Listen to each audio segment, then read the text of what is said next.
sesinizin nasıl çıkacağını göstereceğim. İlk olarak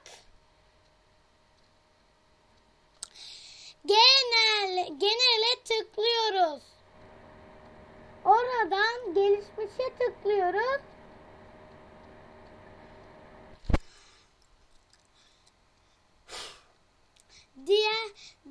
Diğerden video kayıt ayarlarına giriyoruz.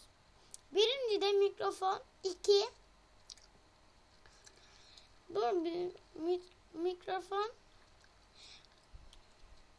mikrofon 2 hic Efendim audio aygıtına tıklıyoruz ve ayar diyoruz.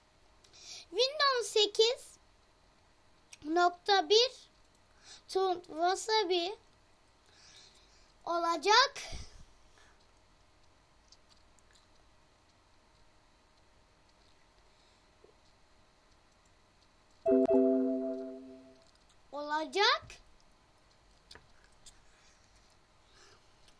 Ondan sonra tamam diyorsunuz. Tamam diyorsunuz.